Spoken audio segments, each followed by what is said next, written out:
지난주 2020년 마지막 주일 예배에 우리는 빌립보서 1장 말씀을 함께 나누었습니다. 복음에 합당한 삶을 살라라는 바울 사도의 외침을 들었습니다. 그 복음에 합당한 삶은 그냥 가만히 있는다고 사라지는 삶은 아니었습니다. 바울은 그렇게 고백하는데요. 30절을 보시면 1장 30절에 보시면 복음에 합당한 삶을 사는 것은 투쟁이라고 이야기합니다. 여러분은 내가 하는 것과 똑같은 투쟁을 벌이고 있습니다. 30절 공동번역으로 번역된 부분이 참 좋은데요. 제가 읽어드릴게요. 여러분은 내가 전에 그리스도를 위해서 싸우는 것을 보았고 또 지금도 계속해서 싸우고 있다는 것을 듣고 있을 터이지만 지금 여러분도 같은 싸움을 하고 있습니다. 투쟁이라는 단어를 그리스도를 위해서 싸운다. 바울 자신도 그리스도를 위해 싸우고 빌립보 교회도 그리스도를 위해 싸우는 것, 그것이 복음에 합당한 삶을 살아갈 수 있는 방법이다라고 말하고 있어요. 우리 안에는요, 늘 복음에 합당한 삶이 아니라 내 욕심을 만족시키기 위한 삶에 대한 갈망이 있거든요. 내가 좀 드러나면 좋겠고 하나님의 뜻은 모르겠고 내가 원하는 바를 이루기 위한 그 마음들이 우리 안에 늘 있기 때문에 우리는 싸워야 됩니다. 아니지, 그런 마음을 내가 중단하고 내가 복음에 합당한 삶을 살아야지, 내가 주님을 위해 살아야지. 이게 싸움이거든요. 어떠한 마음으로 살 것인가, 어떤 내용으로 살 것인가, 어떤 방향으로 살아갈 것인가, 온전한 마음으로, 온전한 내용으로, 온전한 방향으로 살기 위해 싸우는 것, 그것이 우리의 신앙의 길입니다. 오늘 설교는 그 내용에 대해서 다루게 되는데 그리스도 예수의 마음, 이것이 우리의 신앙의 내용이 돼야 하거든요. 오늘 본문의 5절 말씀 보시면 빌립보서 2장 5절에 우리에게 이렇게 말씀합니다. 여러분 안에 이 마음을 품으십시오. 그것은 곧 그리스도 예수의 마음이기도 합니다. 이 마음을 품으라. 그리스도 예수의 마음을 품으라. 예수께서 우리의 신앙의 내용이고 예수님이 우리의 신앙의 중심이고 예수님이 우리의 신앙의 본보기이십니다. 우리는 그런 고백을 듣고 또 하기도 하는데요. 우리의 십자가를 지고 주님을 따라가자. 그런 이야기를 교회 안에 자주 듣습니다. 그런데 현실적으로 2000년 전 그 로마가 압제하던 당시에 십자가 사형 틀에서 예수님처럼 죽는 것은 지금은 불가능하죠. 그때 하나님이 그런 방법으로 그 일을 행하신 것, 그것이 예수님의 십자가였기 때문에 우리가 그때 예수님처럼 똑같이 십자가에서 죽을 수는 없습니다.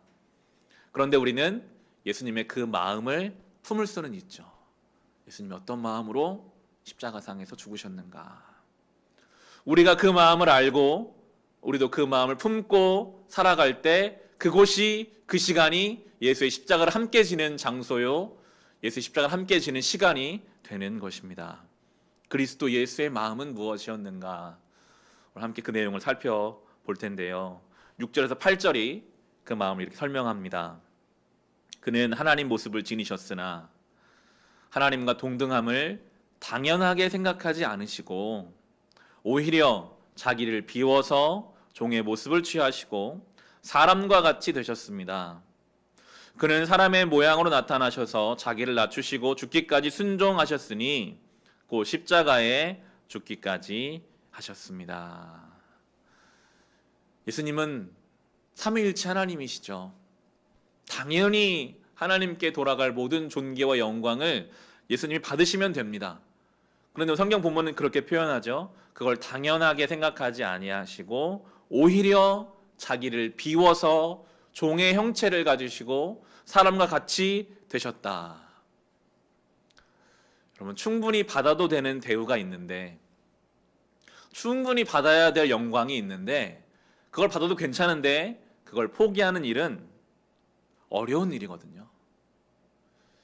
때로 그것을 포기하라고 누가 우리에게 강요하면 우리는 견딜 수 없이 억울함을 느끼게 됩니다. 저는 2016년 10월에 목사 안수를 받았습니다. 4년 정도가 되었네요. 저는 고등학교 2학년 때 교회 여름 수련회에 가서 목사가 되기로 서원 기도를 했습니다. 그게 2002년도예요. 그 2002년도부터 늘 제 마음속에는 나는 목사가 돼야지. 그렇게 14년 정도의 시간 동안 준비했었던 것이 목사의 직이었습니다. 학부 대학원을 나오고 여러 과정들을 거치고 시험을 쳐야 목사 안수를 받거든요. 그래서 목사가 되었지만 사실은 온전한 목사가 되려면 아직도 멀었다는 생각을 많이 합니다. 목사라고 불려주시니까 목사고 하나님이 이 자리를 허락하여 주셨으니까 그 일을 감당하고 있지만 그 2016년 10월에 목사 안수를 받는 그날은 참 감격스러웠습니다. 14년의 시간을 준비한 시간이었으니까요. 저는 신학교를 졸업하고 3년 동안 경기도 광명에 있는 행복한 교회에서 사역을 했습니다. 3년 동안, 그러니까 2년 10개월 동안 전도사로 불렸어요. 목사 안수를 받는 그날까지 대부분의 성도님께서 저를 백전도사님 혹은 백전도사, 저는 학생 청년들을 담당하고 있었기 때문에 학생 청년들은 저를 백도사님 이렇게 부르기도 했었습니다. 그런데 그날 이제 목사 안수를 받고 그 시간 이후로는 더 이상 저는 전도사가 아니잖아요.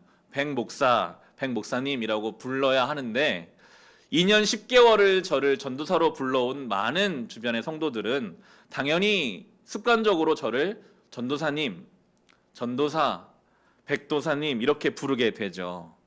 그렇게 누군가 목사 안수를 받고 나서 저를 전도사라고 부를 때마다 웃으면서 네 라고 답은 했지만 속으로 그런 생각이 있었어요. 백전도사가 누굽니까? 저는 백목사인데요. 제가 이 목사 안수를 받으려고 얼마나 많은 과정을 거쳤는지 아세요? 시험도 쳤고 많은 시간을 들여서 내가 어떻게 목사가 되었는데 왜 나를 목사라고 불러주지 않고 왜 나를 목사로 대우해주지 않는가라는 생각이 제 안에 조금 있었던 것 같은 생각을 해봅니다. 우리는 그렇거든요. 내 지위와 내 자리에 합당한 대우를 해달라. 그걸 안 해주면 분이 나고 억울하기도 합니다. 어쩌면 우리가 한 단계 더 높은 삶을 살려고 하는 이유, 뭔가의 자격을 취득하려고 하는 그 이유는 그 자격을 취득하면 거기에 합당한 대우를 해주기 때문일 것입니다. 그런데 예수님은 이 땅에 오셔서 하나님의 대우를 받으시고 하나님의 존귀하심 받으셔도 되는 그 예수님은 오히려, 오늘 성경의 표현이죠, 오히려 자기를 비워서 종의 형체를 가지셨어요. 십자가 몇 시간 동안 달려 계시는 동안 온몸을 다 발개 벗김을 당하시고 공개적으로 수치와 모욕과 고통을 당하셨거든요. 하나님은 그렇게 하기로 결정하셨고 예수께서는 그 하나님의 뜻에 순종하셨습니다. 결코 쉬운 일이 아니었습니다.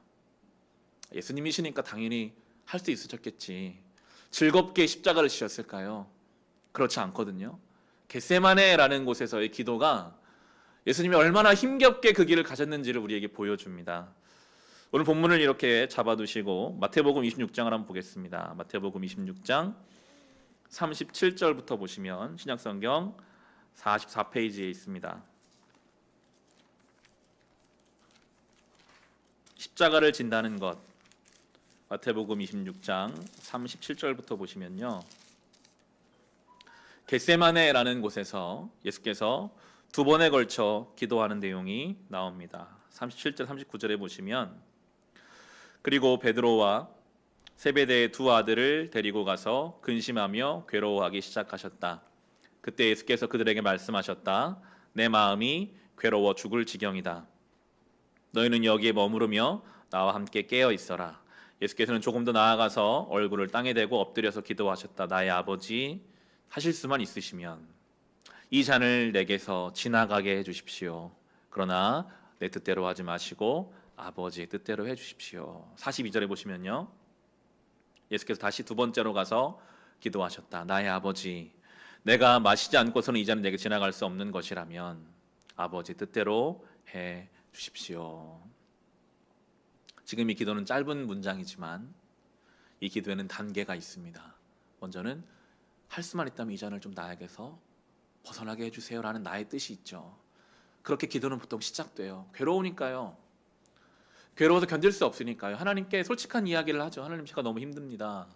이 잔을 벗어나게 해주세요. 그런데 예수의 겟세마네의 기도는 거기서 멈추지 않았어요. 그러나 나의 뜻은 그렇지만, 합당한 대우를 받고 싶고 합당한 대우를 받지 않으면 괴롭지만, 그렇지만 아버지의 뜻이 다른 곳에 있다면 이제 그 뜻이 이루어지기를 원합니다 하는 자리까지 예수님이 가셨기 때문에 이 겟세마네에서의 뜻의 이동이라고 저는 묵상해 봤거든요. 내 뜻에서 하나님 아버지의 뜻으로 뜻을 이동시키는 이 기도의 시간이 있었기 때문에 예수께서 십자가를 지실 수 있었습니다. 우리가 이 겟세마네의 신앙의 중심 이동이 있어야 합니다. 우리의 뜻의 이동이 있어야 합니다. 예수님은 금방 되셨죠. 예수님이시니까요. 우리는 이것이 평생의 우리의 과업이에요. 내 뜻에서 하나님 아버지 뜻으로 바꿔가는 것. 매일매일 해야 될 일입니다. 내 뜻대로 하지 마시고 아버지 뜻대로 하세요. 또 하고 또 해야 합니다. 이것이 우리의 싸움이죠. 예수께서는 그렇게 낮아지셨고 섬기셨습니다. 그래서 예수님 때문에 이 땅에 평화가 왔고 생명이 찾아왔습니다. 우리의 가정에 혹시 어떤 평화가 있고 생명이 있다면, 우리의 교회와 우리가 속한 공동체에 이런 평화가 있고 생명이 있다면, 누군가는 그 공동체 속에서 예수님처럼 자신의 뜻을 내려놓고 하나님 아버지의 뜻에 따라가기를 간절히 기도하면서 섬기고 낮추는 사람이 있기 때문입니다. 그게 바로 예수님을 통해 이 땅에 생명의 역사하는 방식이거든요. 바꿔 말한다면 우리가 속한 가정과 공동체에서 그 누구도 예수님처럼 낮아지려고 하지 않고 예수님처럼 섬기려고 하지 않고 나를 내려놓으려고 하지 않으면 그 모임과 그 집단에서는 예수님의 생명을 조금도 경험할 수 없게 되는 것이기에 이 말씀을 들은 우리에게는 사명이 있죠. 내가 예수님의 그 역할을 감당해야겠다. 내가 이 마음을 가져야겠다. 그게 우리의 사명입니다. 이 예수의 마음을 조금이라도 경험한 성도의 삶은요, 그 은혜로 인해서 조금씩 달라져 가게 되거든요. 이 마음을 우리가 좀 묵상한 상태에서 빌립보서 2장 그 앞절에 있는 빌립보서 2장 1절의 4절 말씀을 볼 수 있습니다. 다시 오늘 본문으로 오셔서 빌립보서 2장 1절에서 4절, 그리스도 예수의 마음을 아는 사람들의 삶이 이렇게 설명되고 있습니다. 1절 2절에 보시면 빌립보서 2장 1절 2절에 그러므로 그리스도 안에서 여러분에게 무슨 격려나 사랑의 무슨 위로나 성령의 무슨 교제나 무슨 동정심과 자비가 있거든 여러분은 같은 생각을 품고 같은 사랑을 가지고 뜻을 합하여 한 마음이 되어서 내 기쁨이 넘치게 해 주십시오. 공동번역으로 제가 좀 읽어드릴게요. 여러분은 그리스도를 믿음으로써 힘을 얻습니까? 그리스도의 사랑 안에서 위안을 받습니까? 성령의 감화로 서로 사귀는 일이 있습니까? 서로 애정을 나누며 동정하고 있습니까? 그렇다면 같은 생각을 가지고 같은 사랑을 나누며 마음을 합쳐서 하나가 되십시오. 그렇게 해서 나의 기쁨이 완전하게 해 주십시오. 이 본문은 그런 뜻입니다. 조금이라도 예수님 때문에 뭔가 마음에 느껴지는 은혜가 있었다면, 조금이라도 위로가 있었다면 그 은혜를 받은 자답게 이제 주변 사람을 대하라. 그게 성도의 삶이다라고 우리에게 말씀해요. 우리의 신앙은요, 그래서 결코 추상적일 수도 없고요, 사변적일 수가 없습니다. 지금 내가 하나님으로부터 받은 그 은혜를 가지고 살아야 되거든요. 그게 신앙이거든요. 혹시 오늘 내가 내 주변 사람들을 향해 날카로운 말을 내뱉고 조금 더 이해하지 못하고 있다면 지금 우리 신앙 상태가 그런 거예요. 조금이라도 나의 마음에 하나님의 위로와 사랑이 있다면 그걸 가지고 살아가게 하시거든요. 그런 의미에서 신앙은 관계 맺음이고 사랑하는 일입니다. 우리가 1월 들어 묵상하고 있는 요한 1서 본문이, 특별히 어제 본문이 그런 내용이었습니다. 우리 요한 1서를 한번 볼까요? 본문을 접어두시고 요한 1서 2장 9절에서 11절 신약성경 370페이지에 있습니다. 어제 본문이었는데요. 신약성경 370페이지 요한일서 2장 9절에서 11절의 말씀입니다. 요한 사도는 이렇게 말합니다. 빛 가운데 있다고 말하면서 자기 형제 자매를 미워하는 사람은 아직도 어둠 속에 있습니다. 자기 형제 자매를 사랑하는 사람은 빛 가운데 머물러 있으니 그 사람 앞에는 올무가 없습니다. 자기 형제 자매를 미워하는 사람은 어둠 속에 있고 어둠 속을 걷고 있으니 자기가 어디로 가는지를 알지 못합니다. 어둠이 그의 눈을 가렸기 때문입니다. 더 구체적으로 말하죠. 사랑하는 사람은 빛 가운데 있다. 미워하는 사람은 어둠 속에 있다. 이게 신앙입니다. 내가 받은 사랑으로 누구를 사랑하고 있다면 하나님 빛 가운데 살고 있는 것이고, 내가 받은 사랑을 미움으로 갚고 있다면 어둠 가운데 있는 것입니다.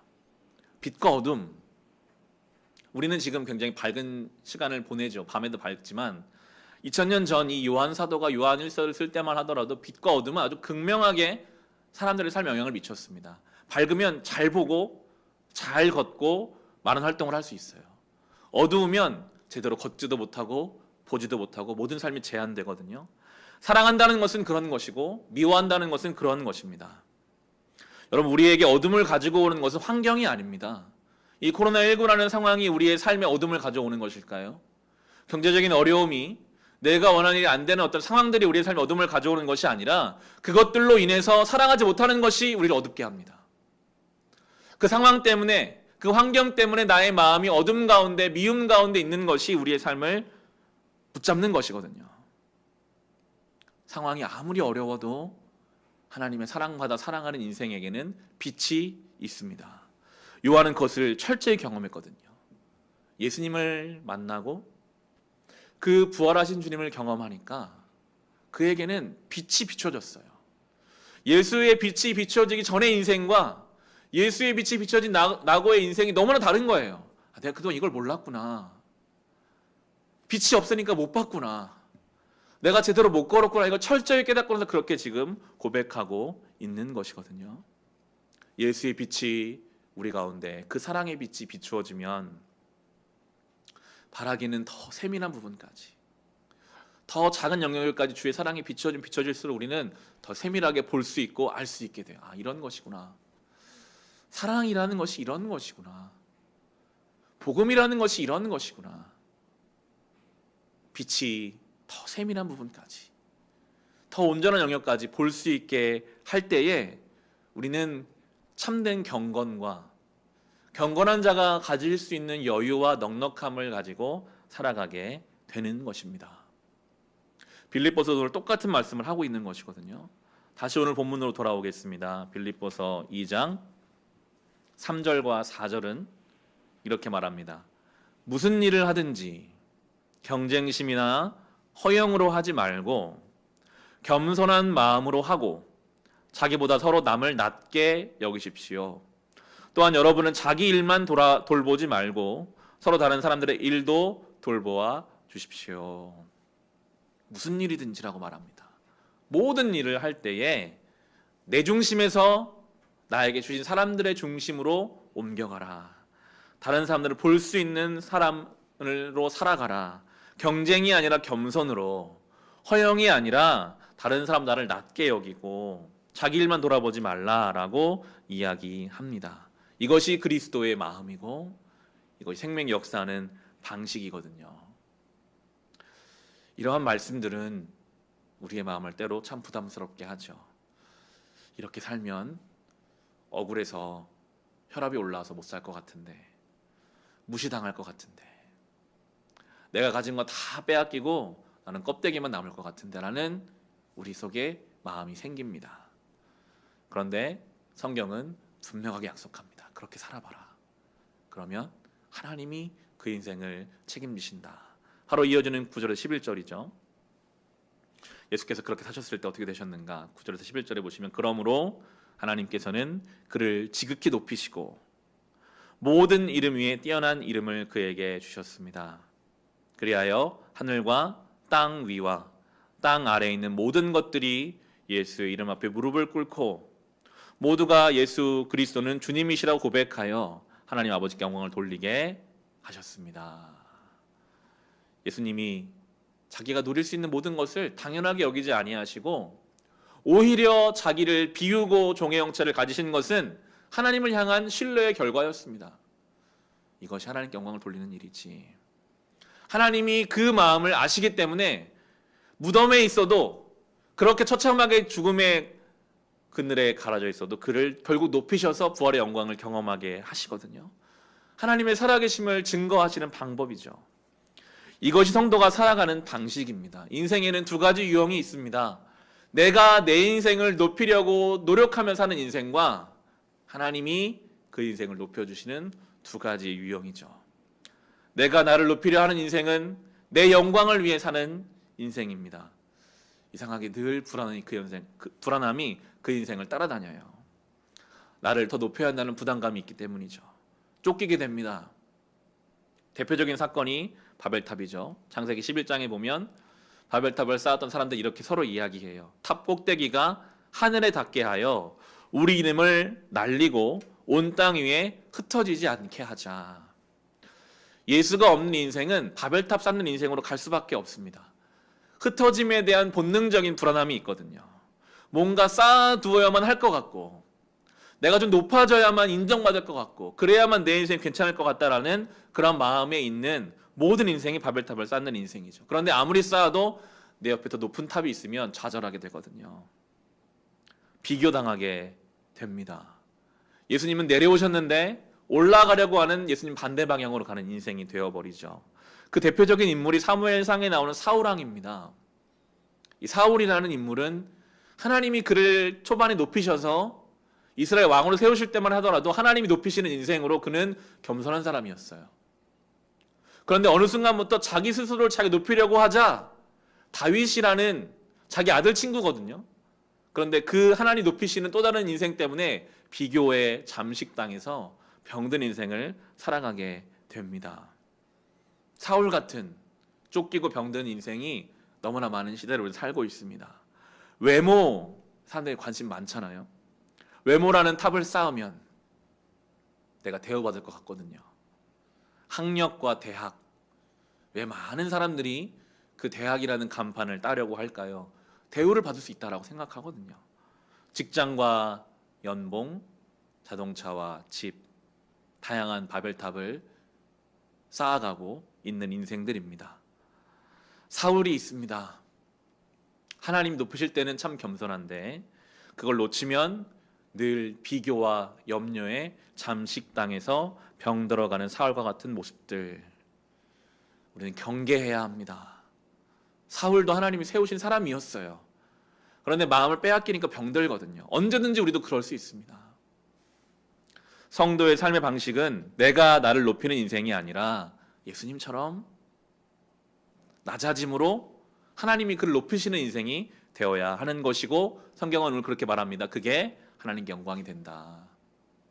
내 영광을 위해 사는 인생이 아니라 하나님의 영광을 위해 사는 그런 인생이죠. 저와 여러분의 삶의 자리에는 하나님의 영광을 위해 낮아질 수 있는 수많은 기회와 순간들이 있습니다.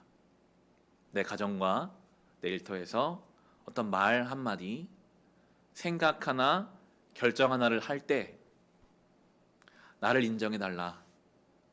내가 한 수고와 노력에 합당한 대우를 해달라.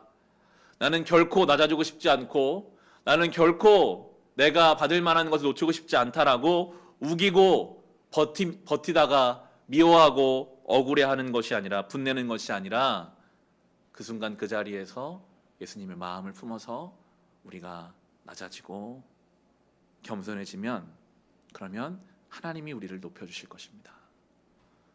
설령 여러분 주변에 아무도 여러분을 알아주지 않아도, 바보 취급을 해도, 그것이 드러나지 않는다 할지라도 하나님은 아십니다. 하나님이 여러분을 위로하실 것입니다. 하나님이 여러분 때문에 영광 받으실 것입니다. 세상에 많은 과업으로 영광 받으신 분이 아니에요. 오늘도 우리가 하나님을 믿고, 하나님 제가 주를 믿기에 섬깁니다. 주를 믿기에 예수님의 뒤를 따라갑니다. 그렇게 낮아지는 성도들을 통해서 영광 받으시고, 예수를 통해 예수님의 영광 받으신 것이 아니라 그를 통해 생명이 이 땅에 온 것처럼 그러한 성도들을 통해 하나님께 영광이 되는 주변 모든 사람들에게 그 생명까지 흘러가게 될 것입니다. 말씀을 마칩니다. 오늘 설교의 제목 그리스도 예수의 마음, 낮아지는 마음, 섬기는 마음, 자신을 비워서 이 땅의 생명과 평화를 그 통로로 살아가고자 하는 그 마음, 우리가 예수의 마음을 품고 살면요, 그곳 그 자리가 십자가를 지고 주를 따라가는 자리요, 십자가를 지고 주를 따라가는 시간이 될 것입니다. 이 한 주를 우리의 십자가를 지고 영광스럽게 주님의 뒤를 따라갑시다. 아무도 알아주지 않아도 하나님이 아십니다. 하나님이 우리를 위로하실 것이고 영광 받으실 것입니다. 그런 교회 되고 그런 성도 될 수 있기를 주님의 이름으로 축원합니다. 이 시간 주님